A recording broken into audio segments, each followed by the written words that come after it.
Salomão olha para a madeira de cedro, sente o cheiro fresco das tábuas recém-cortadas. 480 anos se passaram desde o êxodo, 4 séculos de espera. Agora, finalmente, o templo começa a tomar forma. Nenhum martelo ressoa no canteiro de obras, nenhum barulho de talhadeira, apenas um encaixe preciso das pedras, moldadas à distância. Deus não gosta de caos na sua casa. Ele molda antes, prepara antes, e então, encaixa. Então a voz do Senhor vem. Se você obedecer aos meus decretos, cumprirei a promessa feita a Davi. Viverei entre vocês. Não os abandonarei. O templo está de pé, mas será que o coração do povo permanecerá firme? Deus constrói, mas não habita onde não há obediência. O templo sem fidelidade é apenas pedra e ouro. E é sobre isso que vamos refletir nessa mensagem. Que a paz do Senhor Jesus esteja sobre a sua vida. Antes de continuar, eu gostaria de lhe pedir para se inscrever no canal, se ainda não for inscrito, ativar todas as notificações e deixar o like. Isso vai fazer com que você receba aviso sobre as nossas novas mensagens e não perca nenhuma parte dessa série. Além disso, fique comigo até o final, porque há uma palavra de Deus para você. 480 anos depois que os israelitas saíram do Egito, no 4º ano do reinado de Salomão em Israel, no mês de Ziv, o 2º mês, ele começou a construir o templo do Senhor. O templo de Salomão foi iniciado 480 anos depois do Êxodo e no 4º ano de seu reinado. Esse longo tempo nos ensina que os projetos de Deus têm um tempo determinado para se cumprir. Embora Davi tenha desejado construir o templo, como lemos em 2 Samuel capítulo 7, Deus escolheu Salomão para essa missão. O texto destaca a paciência de Deus em seus planos. Perceba, ele não age de maneira precipitada. O povo de Israel precisou passar pelo deserto, conquistar Canaã e estabelecer um reino antes que o templo pudesse ser edificado. Deus prepara as condições certas antes de cumprir suas promessas. Deus está trabalhando, meu irmão, minha irmã, ainda que você e eu não percebamos. Muitas vezes eu e você somos tentados a querer respostas imediatas. Mas o Senhor nos ensina que a maturidade vem com o tempo. Assim como Israel precisou esperar 480 anos, nós também devemos confiar que o tempo de Deus é perfeito para as nossas vidas. A ideia de tentar apressar, achar que ele está atrasado, não é o melhor caminho. Obviamente que nós vamos sentindo e aprendendo isso com a maturidade, à medida que vivenciamos o cristianismo, praticamos o evangelho e vemos a fidelidade de Deus. O mais importante aqui é crer. O tempo dele não é o nosso, mas sempre é o melhor. Talvez você olhe para a sua estação hoje e ache que, as coisas estão tudo errado, que Deus não está fazendo nada. Mas calma, ore, planeje sua vida com Deus. Ouça o que o Senhor Deus tem para dizer sobre o seu momento atual. Após isso, você pode tomar decisões mais sábias. Outra coisa que é importante dizer é que promessas não têm prazo de validade no reino de Deus. Nesse sentido, veja o que está escrito em Abacuque capítulo 2, versículo 3. Pois a visão aguarda um tempo designado. Ela fala do fim e não falhará. Ainda que demore, espere-a, porque certamente virá e não se atrasará. A visão é certa. É só esperar o tempo se cumprir. Use o tempo de espera para amadurecer. Quando eu aprendi isso, a minha vida mudou muito. Muito mesmo. Quando eu entendi que eu posso usar o tempo da espera para crescer, amadurecer, aprender, isso mudou muito. Ainda hoje é uma das coisas que eu mais sou grato a Deus por me ter feito perceber. Muitas vezes nós achamos que o tempo da espera é um ócio. Nada acontece no tempo da espera. E isso é um grande engano. O tempo da espera é o tempo de crescimento. Enquanto estava preso, o apóstolo Paulo escreveu cartas. Enquanto estava sendo discipulado, ele se preparou para o apostolado por 14 anos. Muitas vezes nós lemos ali a história dos apóstolos e achamos que é uma coisa atrás da outra. Não, tudo levou tempo. E o tempo é o tempo que Deus está trabalhando na minha e na sua vida para nos aperfeiçoar. Na construção do templo só foram usados blocos lavrados nas pedreiras, e não se ouviu no templo nenhum barulho de martelo, nem de talhadeira, nem de qualquer outra ferramenta de ferro durante a sua construção. O templo foi uma construção magnífica. com medidas precisas e materiais nobres, de excelentíssima qualidade. Mas um detalhe impressionante foi que nenhuma ferramenta foi ouvida no local. Olha isso. Todas as pedras foram preparadas nas pedreiras e apenas encaixadas no templo. Isso revela algo: a reverência e santidade do lugar. Essa ausência de ruído, meu irmão, minha irmã, representa a forma como Deus age na nossa vida muitas vezes. Ele nos molda em lugares ocultos, longe dos olhos humanos. Nossa preparação muitas vezes acontece no silêncio da oração, da espera, das provações, entende? Além disso, esse cuidado na construção reflete que o templo não era apenas um edifício, mas um lugar sagrado de habitação do Senhor. Tudo nele foi feito com precisão e propósito, porque o templo representava a aliança entre Deus e o seu povo, Israel. Esse texto me ensina algumas coisas muito profundas. Deus nos forma antes de nos posicionar. Às vezes o processo é silencioso, imperceptível para os outros, mas essencial para que possamos vivenciar o bom plano de Deus para a nossa vida, entende? No Novo Testamento, o conceito de templo muda.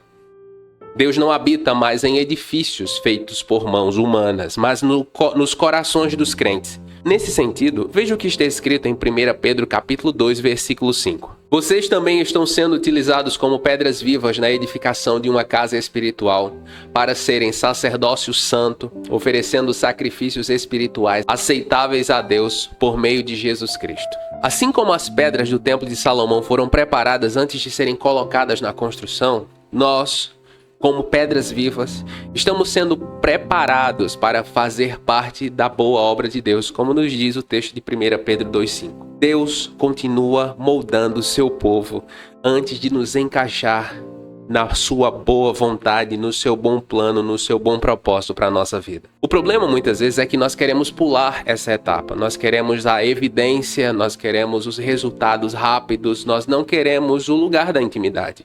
Nós não queremos a solitude. Nós não queremos o lugar em que as pessoas não nos veem. Nós queremos a evidência. E isso é um erro. É um erro. Olhe, o templo, a construção do templo, ele traz consigo muitas lições. As pedras eram cortadas em um lugar, trabalhadas lá. No templo, elas só eram encaixadas. Muitas vezes é isso que faz toda a diferença entre um cristão que vive uma vida abundante em Jesus e o que não vive. É o respeitar esse processo. Há um outro simbolismo que eu percebo no silêncio do templo. Ele aponta para a paz e a reverência na presença de Deus. E isso é muito importante, especialmente nos nossos dias em que as pessoas estão cada vez mais inquietas durante o culto, irreverentes, levantando a toda hora, mexendo no celular. O culto está complicado manter o foco. Porque muitos irmãos não têm essa reverência, essa quietude de saber, de guardar o pé quando estão na casa do Senhor. O templo nos mostra, a construção do templo nos mostra, olhe a reverência com que eles construíram o templo. Eles estavam construindo o templo, mas já havia neles um sentimento de reverência muito profundo. E haja isso em mim e em você, inclusive na educação das nossas crianças. Há muitos pais e mães que estão entregando o celular aos seus filhos durante o culto. Eu fico me perguntando que tipo de geração de cristão nós estamos formando com esse tipo de atitude. Isso é algo que nós precisamos refletir enquanto igreja.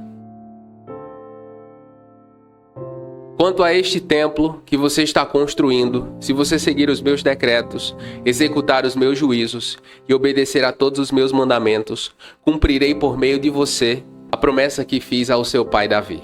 Nos versículos de 8 a 13, o Senhor deixa claro que a construção do templo não era o suficiente. A promessa a Davi só se cumpriria se Salomão e o povo obedecessem aos mandamentos do Senhor. E isso nos ensina que Deus não está interessado apenas em grandes obras, espetáculos, mas na fidelidade do seu povo. O templo poderia sim ser belíssimo, mas sem obediência ele se tornaria apenas um edifício vazio.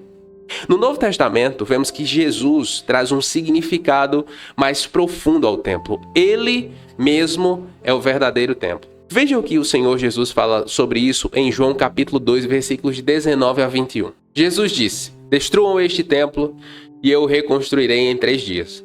João, o apóstolo, explica que o Senhor Jesus falava do templo do seu corpo. E em 1 Coríntios capítulo 6, versículo 19, Paulo ensina que o nosso corpo é o templo do Espírito Santo. Ou seja, hoje a presença de Deus não habita mais em um edifício físico, mas em cada crente que nasceu de novo. Algumas lições importantes aqui.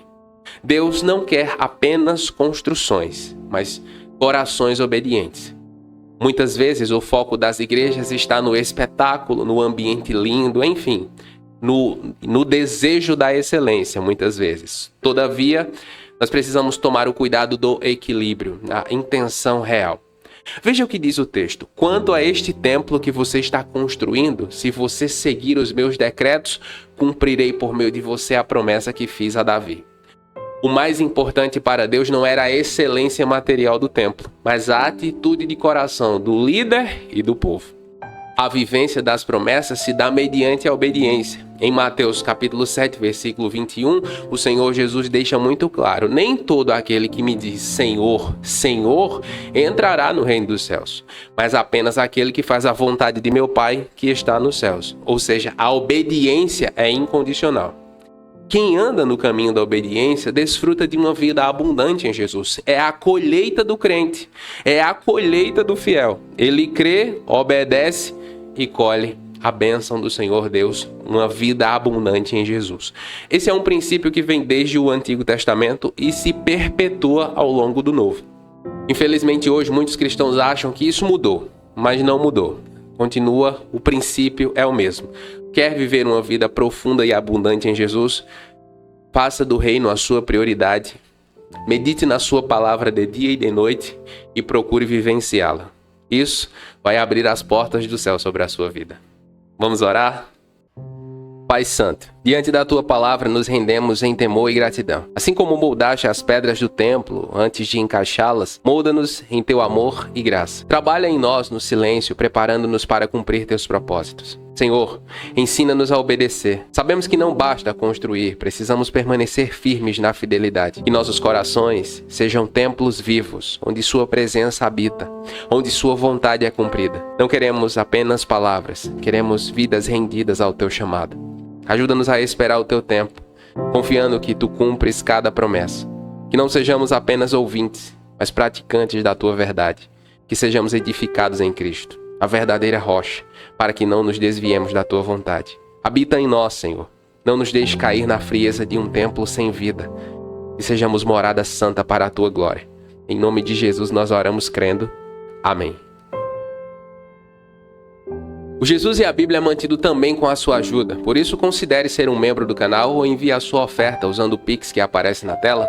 Parte da sua oferta será enviada para a missão Portas Abertas e o Instituto Águas Vivas. E a você, que já é nosso mantenedor, muito obrigado. Deus abençoe a sua vida. Qual foi a parte dessa mensagem que mais falou com você? Me diga nos comentários. E se você quer saber por que alguns constroem, outros ficam parados, assista ao vídeo que vai aparecer na tela. Tenho certeza que vai abençoar e muito sua vida.